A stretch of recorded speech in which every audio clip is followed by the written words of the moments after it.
Oh, yes. Welcome to the Ricky Burns and Kevin Mitchell Countdown Show. They clash in Glasgow. The WBO Lightweight Championship of the World is on the line. It's also a massive domestic fight. Kevin Mitchell, he's the challenger. And this man, Ricky Burns, he's the champion.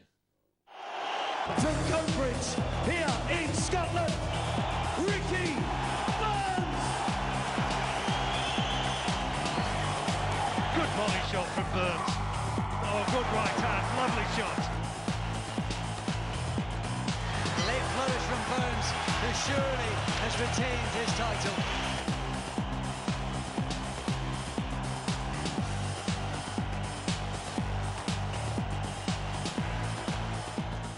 Oh yes, they clash on Saturday at the SECC in Glasgow. Burns, the champion, the local idol. Mitchell, the Englishman, the East Londoner, the challenger, the WBO Lightweight Championship up for grabs. And we're live from 7 o'clock here on BoxNation. And tonight, we're going to talk about Ricky Burns. There will be some Kevin Mitchell in there, and there'll be one or two other things. But this is the Burns segment to discuss the fight with me, to look forward to it, to look back and to throw it forward. I'm joined by a couple of people. The first guest, he's my regular sidekick. That's Steve Illis. Stevie, thanks for coming in. And the other man on the end of the sofa has just finished a couple of weeks sparring with Ricky Burns. It's former British light welterweight champion, Ashley Theophane. Thanks for coming in, Ash. I'm going to start with you, Ash. It's a simple question. Yeah. What kind of condition is Ricky in? Well, Ricky's in great shape. You know, I've done 48 rounds with him. 48? In 2 weeks. So, he's in great shape. And, you know, it's going to be a great fight. You can't tell us too much, can you? Well, about what they're preparing for. Well, I think he's ready to go to war if he's got to stand and fight or if he's got to box him. So I think they have prepared for whatever, what they got to do there. So it's going to be good. And Steve, will that be the case, you reckon, that they might need to have a plan A, a plan B, a plan C, maybe even a plan D? Yeah, but I obviously, Kevin, I think will want to pull him into the trenches. It worked for him against John Murray. Not that he had to pull John Murray into the trenches, but they'll have that. I think they'll have that plan A and plan B. They obviously their plan. I think plan A will be to go in and box him, but they certainly won't be afraid to mix. And I'm sure when Ashley was there, they were doing all sorts of mixing it and boxing. Everything, because you have to say as well that Kevin Mitchell, he's going up to Scotland, so he knows he's not going to get given a decision. He's got to go and take that victory. So, you know. So they're prepared for. Yeah. Well, the man who's in charge of creating the Ricky Burns alphabet of form, the man tasked with creating the tactics, I'm delighted to say, joins me live from his gym up in Scotland now. Billy Nelson, I hope, is on the end of the line. Billy? Hello, Steve. How are you, Billy? Well, you've heard a little bit from Ashley and a little bit from Steve Illis there, saying that we might need A, B, C and D tactics. I'm assuming Ricky's got all of those safely lodged inside his skull at the moment? I'm sure he has, yeah. We've been working long and hard for this fight, and I'm sure, you know, if things go to plan, we'll be victorious again. Now, Ashley touched on something. He's saying that Kevin knows he's got to go up there, and to win, he's got to really win. Does that make him slightly more dangerous, Billy, in some ways? Because he's coming up, he's a bit fearless, and he knows he's against it. Not at all, no. I mean, we're not dependent on getting a hometown decision with judges. Far from it. We want to go out and, you know, win the fight on its fullest merits. As Ashley will tell you, Ricky's looking fantastic just now in the gym, and you know, it's going to be a great fight on Saturday night. I'm really looking forward to this one. Do you think, Billy, in some ways, even though I think, you know, this is Ricky's 7th world title fight, you know, obviously at the second weight, and there've been some good wins in there, but do you think in some ways this is the win, and I hate to use the word, but this is the win he needs to get that just to get that bit of respect that perhaps has been lacking, whether it's right or wrong, but perhaps that bit of recognition and respect has been lacking? No, not at all. I think a lot of people sat up and took notice when I beat Michael Katsitas. Yeah. Maybe even more so against Martinez. But, you know, people see the last opponent, Paulus Moses, he was a fantastic opponent. He'd give anybody a nightmare. He was a really good fighter, and I think Ricky boxed beautifully against him. And not only that, Ricky made him look like an average fighter, because I was desperately pointing out that this is a really good guy here that Ricky's made look like. Well, he made him look extremely average. What do you expect from Kevin Mitchell? What do you think Kevin Mitchell brings to the fight this Saturday, Billy? What are you fearing most, if anything at all? Kevin's a fantastic fighter. He's got a big heart. But I've always said that I just believe Ricky's got an edge over him, and I think in most departments, apart from maybe Kevin maybe punches that a little bit harder, but you can only hit something if you hit it. Sure. Billy, what about this? What about this? And finally, thanks for your time this afternoon. What about the idea that there'll be a lot of people in there, there'll be a lot of action in there, a lot of emotion in there? Do you think that will help Ricky or perhaps hinder him? Because he's been in some fairly, hot nights and hot fights, admittedly. But I think it's fair to say this one could have just that bit extra. I don't think it will hinder him in any way, shape or form, or Kevin, because it's a big fight for both guys, and the two of them will go out and put it all on the line. So, the best man will win in the night. But I don't think the atmosphere in that will have anything to do with it, because both of them are very experienced fighters. Kevin's fought in front of thousands before up in the I'm sure it was an MEN against Prescott. Sure.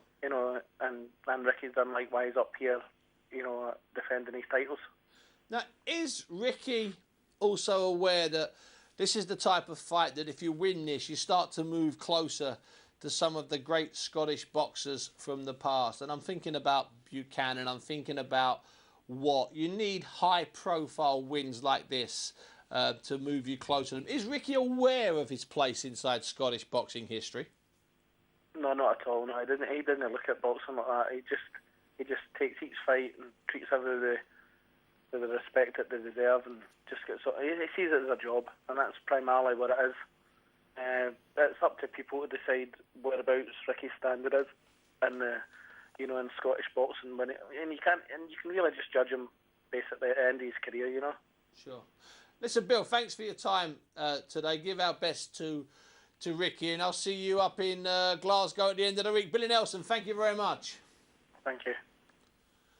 Steve, he sounded very calm, very collected there, just also a little bit non-committal, but sounded very confident, has to be said. Yeah, he's very good. Look, the funny thing about Ricky, that you can always back him. He's always well conditioned, always looks after. He lives an incredible life. He has a couple of weeks off, and no more than that. He really is the consummate professional. You know what, Steve? I have nothing but respect for him. I remember when I was there, I think it was at Leeds Town Hall when he lost to Carl Johansson, and he wasn't right that night. He was saying after he had the flu, you got to believe. He's won 19 fights since then. But what I remember, about a few months later, he was boxing 6-rounders down the bill, and I saw him fight in Edinburgh. I think you were there when he fought Billy Smith the night Steve Foster Jr. fought Alex Arthur. Great I remember sitting there thinking, well, where's he going to go from there?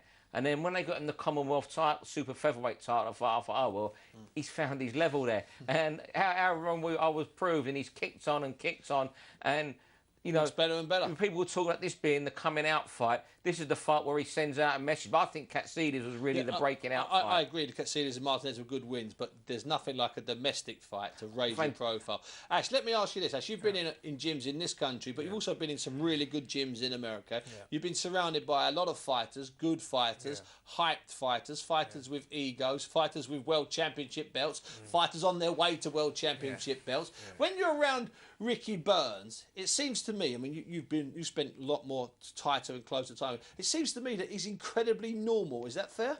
He is. He's just like a normal guy, but he just works hard. Because when I was in the gym with him, like he said, like, this is a job. I take it as a job. I'm going to go out there. If I lose, I lose. If I win, I win. But he said, I just go in there and I give my best, and what will be, will be. So he trains, he trains. So no hard. airs and graces, not suddenly got a big car and a different lifestyle, and he's not on his phone for half an hour before he trains. No. Like, he is a great guy. Went up there, I've only watched his fights, and then just being there, like, I liked him. It's like I made another friend through boxing. So he's a very, very nice guy. I'm going to talk to you in a minute more about actually what went on in the rings. We'll suck a little bit of information out of him, don't worry. Now, the show's taking place up in Glasgow, and there was a point about, 17 or 15 or 16 years ago. We seem to be in Glasgow all the time for big fights. Bruno was up there. They loved him up there. That was good fun. Dennis Andrews was up there. They loved him up there. Naz was up there. They loved him. Eubank, Ben. Now, they all were up there. And then the guy that promoted most of those fights, also the promoter of this Saturday's fight, and delighted to welcome to the show Frank Warren. Good afternoon, Frank. Afternoon, Steve. Frank, we're going up there. It's a big one. It's a big old clash. Now, Illis and I were having a little sit and talk around, and we were talking about big England-Scottish clashes. Well, actually, there haven't been that many massive England-Scottish clashes. This is about the biggest one since Rudkin and Walter McGowan back in 1966, and their rematch in '68. Had you sort of thought about that before? I think the last biggest one up there that I can think of that really captured public imagination was Michael Gomez when he went up there and fought Alex Arthur, which really did capture imagination. And he went into the other guy's backyard and came away with a win. Exactly the same thing, obviously, that Kevin's done here. Now, when you were putting this fight together, was it tricky or difficult to persuade Kevin to go up there or to try and persuade Ricky to come down to London, or was it not an issue? Would have sold more tickets if the show had been in London. I do believe that. However, Ricky's the champion, and he wanted to fight in front of his own fans, and you have to respect that. And Kevin, being the warrior that he is, he said he would go to Scotland. He'd obviously, I'm sure, prefer to fight in London, but it's in Scotland, and as Kevin said, a ring's a ring. But it's going to be obviously it's going to be a real tough fight. But he's got to take heart. If I was in his position, I'd take heart from Nathan Cleverly going up to Liverpool when he fought Tony Bellew. He went into the Lions Den there and done the job. But, Ricky Burns is one of the most improved, if not the best improved fighter in the country. He's very underestimated. I don't think he gets the true accolades he should get because he's beaten some good fighters, Martinez, Castides, and sort of done them at their own game. And this is a good fight. I mean, this has got Fight of the Year stamped all over it. Now, Frank, in a build-up to a fight like this, where obviously you promote both fighters and you like both fighters and you get close to both fighters. So how do you divide your calling time or your texting time or your tweeting time, or do you cut yourself off from the pair of them? Well, I don't tweet because I've got a life. Regarding the texting, I'll do a bit of that. But the fact of the matter is, I'll leave them to get on with. They're both in camp. They've got their respective trainers with them, and let them focus on the fight. Once the fight's made, it's made. I'm not going to make any difference to it. Of course not. My input's not going to make any difference. All I can do is ensure that, that the place is full up and ensure that they, we deliver to the public. But that's the hard work, and from my point of view, they've got the tough job in the ring. But without a doubt, this is. I think this is going to be a phenomenal fight. Yeah, listen, I couldn't agree more. And you're absolutely right what you said. I don't think Ricky gets the recognition he deserves. The Martinez win was good. The Catsides win was almost perfect. Listen, Frank, it's been a delight talking to you. See you up in Scotland at the weekend. See you there. Bye, Steve. Bye, See you later. So Frank Warren there declaring, I knew he didn't tweet, and I knew he hated Twitter. That's why I asked him. He hates it with a passion. I'll be back to continue talking Ricky Burns, a little bit of Kevin Mitchell with Ashley Theophane and Steve Illis in a few minutes. Yes, Saturday, Burns Mitchell, WBO World Lightweight Championship and British Lightweight Bragging Rights. And then the following Saturday, that man, Povetkin, against Hasim Rahman, WBA World Heavyweight Championship. Povetkin, I like him, one of my favourite fighters at the moment. Then big, pricey, big Audley, British and Commonwealth Heavyweight Championship from Liverpool, October the 13th. That is a special fight. It will be a special night. This is another special night. Danny Garcia, Eric Morales, a couple of light welterweight belts on the line, live from Brooklyn. But also on that bill, Paulie Malignaggi, will he fight Ricky Hatton next year? Paulo Cesar Cano for the WBA World Welterweight Championship. But that's not all in October. This man, square jaw, wears a vest, blue hat, Dennis Lebedev against Guillermo Jones. The WBA Light World Cruiserweight Championship, we like him. And then our man the same night, Saturday the 27th, Nathan Cleverly against Vyacheslav Uzulkov, WBO World Light Heavyweight Championship from Cardiff, and live and exclusive on Box Nation. What a 6 weeks we've got, and we kick off this weekend. We've got a show Friday, but the big fight this weekend is up in Glasgow. Burns against Mitchell. I've got Ashley Theophane in my studio, former British light welterweight champion, and Steve Illis, my sidekick. Now, Ash, you've been up sparring with Ricky, and when you go and spar with a fighter like that, you've obviously seen him fight on TV. You don't have to go to YouTube because you've seen him fight. But once you get in the ring with him, were you a bit surprised? Did he do anything a bit better than you thought? You know what was different? Because when you fight a guy, you don't really know what to expect. You know his style, but it's different, like going in the ring there with him. So the first time going in the ring with him was kind of nuts because I had just fought in America on the Friday. That's right. And then I flew over. I got back to London on the Sunday, and the Monday I went up to Glasgow. I got there straight away. We went off to the gym, and then we done sparring. So it was just I was tired as it was, 'cause I was up from 5 a.m. And then Ricky just came at me, just throwing like bombs. So it was kind of a wake up. But yeah, it was good. It was good work. He's very fit, and I just enjoy it. It's always nice to, if you watch a guy on the TV, to go in the ring with him. Sure. And he's a world champ. So yeah, it's good. And it's good 48 rounds in the 2 week total. Yeah. That's a decent. It was 8 rounds apiece. We kept doing like 8 rounds.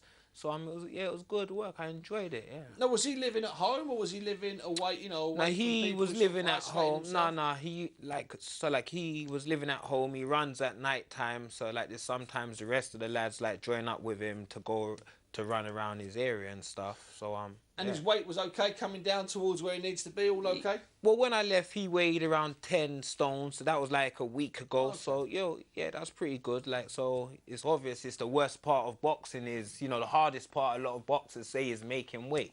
And I think he's the same thing, but yeah, he's doing what he's got to do. In many ways, Steve, he's been a bit of a model pro, Ricky, hasn't he? As you mentioned earlier on, you saw him in a couple of title fights, and then 6 months later, he's down the bill in 6 rounders against hard and journeyman. You wondered yourself, where's he going? But he never ever stopped believing, did he? Yeah, he never. He just got on. I just remember I did a piece of him for Boxing Monthly not long after the loss to Carl Yates, and he was going on about the flu and. I wasn't right, and you couldn't believe I shouldn't have had the fight, but it was my fault. I think Dean Power told him not to take the fight, but he insisted. And usually you do dismiss that. Journalists, we are cynical, Steve, aren't we? We're used to hearing that rubbish. Yeah, you hear it time and time again, And I thought, nah. But he said, trust me, and he got on with it. He was taking these jobs to filling out shows, 6 rounders, and he got on with it. And he's just, and I met him properly for the first time. We'd spoken on the phone often when he worked alongside me when he was commentating one night in Scotland, when we went to Motherwell, and we were chatting then. And he'd been at the gym then for 2 weeks, and he was I'm back on Monday. It was the enthusiasm he was talking of going back in the gym, and there would be John Fane, he was saying, was going to come at him like a lunatic. But you could see he was looking forward to it. You speak to some fight, and it's, I'm back on Monday. But the difference with this fight, and Billy didn't really want to commit on it, is that there's a lot more at stake here. It's not a Katsidis, it's not a Martinez, it's not a Moses. All good fighters. I'm not putting any of them down. But this is a guy who feels the title should have been his, Kevin Mitchell. He got it wrong at Upton Park when he fought Katsidis, when he let his heart rule his head and boxed like a fool, to be honest with you, showing all the guts in the world when he should have been showing brains. He feels he got it wrong then. He feels Ricky Burns did the job on Katsidis that he should have done. So he's going up there with a little bit of a chip on his shoulder. Now, I think that delivers different things to the ring. Billy wasn't having it tonight, was he? But I believe it does. Billy was quiet tonight. I think the thing we missed there is, we're down here. The pressure that's on him in Scotland. Yeah. He's big news up there. I remember when he won the title, when he beat Martinez, it was the front page of the Daily Record 2 days later. And it's a country that's been starved of sporting success, apart from Andy Murray aside, and one of the cyclists, I think Chris Hoy. It has been pretty much starved of success. So until Hoy and Murray's success in the summer, he's been their most successful sportsman of the most couple of years. And now, this weekend, he's got to emulate what they've been achieving the last few weeks. Now he's chasing some success, whereas a few months ago, those two guys weren't sure what they were going to do. He was Scotland's sporting success story. Andy Murray, I hope he's ringside. Anyway, let's speak to another British lightweight at the moment, also a guy that really keeps his eye on what's going on and knows his way around the ring. He was involved in, a whole series of good fights. A delight and a pleasure to welcome back to the show John Thaxton. John, are you there? I'm there. Hello, how are we doing? Yeah, fantastic. John, first of all, this is the type of fight that you, as a boxing fan, are probably absolutely delighted with. Well, without a doubt, it's a 50-50 fight. I think if they fought each other 5 times, I think one of them would win 3 times, the other one would win 2. I think it's a pick 'em fight, and going to be exciting. Now, John, I've been trying to get from different people whether or not how big an influence that hometown crowd would be, and also how big a motivation that hometown crowd would be for the visiting fighter. What's your take on that situation, John? Do you know what? I used to love fighting at home. I love the crowd, but I also used to like to go into the lion's den. I used to thrive on that, to shut people up, prove people wrong, show people, I'm here to win. So it depends how Mitchell take it, how Burns take it, what route, they're going into each other. To me, it's a pick 'em fight. I think you got to favour Burns for being in the home corner. Oh, and also, John, I mean, it's no secret, Kevin Mitchell can be a bit of a hothead. But this is a fight that he could certainly lose, and lose quickly, if he were to fight a little bit stupid on the night. Is that a fair comment, John? Without a doubt, he's got to go in there as he did with John Murray, and he's going to have to ride some storms, but keep to the game plan that his team have got for him, and just keep going that way. Just keep listening and keep going at it. And Burns is the same, they'll all have game plans. They'll have game plans A, B, and C, and they've just got to do whatever fighter turns up on the night with the A game is going to be the winner. It could go either way. It's a very exciting pick 'em fight. And that's what you say there. If they both show up with the A game, that's when we're left with this fight that's right on the edge. That's it. That's when it's going to go down to the wire. That's just my opinion. But boxing's a funny old game. One punch can change one of their lives. Either way. And as you say, John, if it was 5 times, I have a feeling we might see more than 1 or 2. John, absolutely thanks for your time today. John, if I had to put you right under it, how's it going to end, John? Ricky Burns on points. I think that's a sensible bet. John Faxton, thank you very much indeed, John O there. Well, he's gone for... Don't worry, don't look at me like that, you two. I'm not going to put you on the spot the same way. We'll get close to it, but not quite. That seems to be a sort of sensible bet, I would imagine. With the bookies, that would be a popular one. Yeah, Burns on points. I haven't seen it, but that's what you'd expect. I mean, I know he got stopped that night. But people might say, well, he has been stopped before at a higher level by Katsidis. Yes.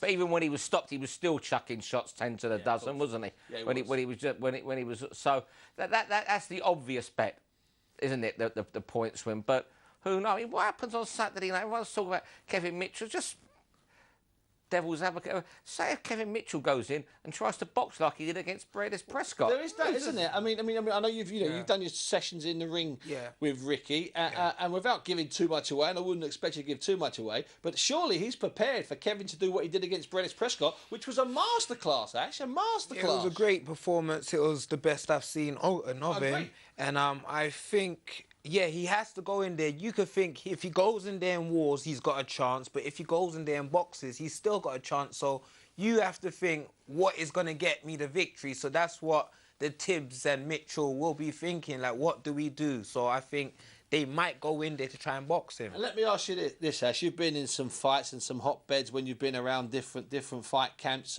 How important will the head-to-heads and the weigh-in be, or no importance in this fight? I don't know if that's going to be of an as importance, but I think that Kevin going up, like maybe he wanted it to be in London, but I think with him going up to Scotland, it might put that in him that he has to go there and win, and we might see a better performance from him because he's going up to Scotland. And equally, I mean, Ashley's absolutely turned it on his head there, because he's absolutely right. Down here, he might get carried away. Up there, he might concentrate more. Yeah, but you know what? I was thinking what you were saying about the press conference, and I think Ashley's spot on. I don't think it will in this case. They're both real experienced boxers. I mean, I used to see press conferences change fights when someone goes and looks at the Klitschko's in the face. Used to go to Lennox Lewis fights. You see Michael Grant look at him at Madison Square Garden 2 days before, and he melted in front of him. And then it just stood over him. But in this case, I don't think that will. But he's probably a great point there. And just quickly, finally, Ash, this fight will be a good fight, won't it? It's going to be a great fight. Steve-O? Tremendous fight. Can't wait. Can't but be a Can't great wait. fight. I mean, I'm not working this Saturday, but the wife thought she would get taken out. I said, no, I'm staying in watching BoxNation. No, it does have that feel to it this Saturday. A massive domestic bust-up. It seems to me that the WBO Lightweight Championship is almost unnecessary. It'll be 12 rounds. It'll be Burns. It'll be Mitchell. It'll be in Burns' backyard. Kevin said, as Frank Warren pointed out, a ring is a ring. It'll be live and exclusive on BoxNation at 7 from 7 p.m. Will Kevin be able to control his head? Will Ricky be able to put on another masterclass like he did against Katsidis? And don't ever overlook that fight. That was quality. It will be Mitchell. It will be Burns. It will be Saturday night. And I know one man who's looking forward to it. Yes, this man is looking forward to it. I'm Ricky Bunce. Watch me live in BoxNation. From Cambridge, here in Scotland,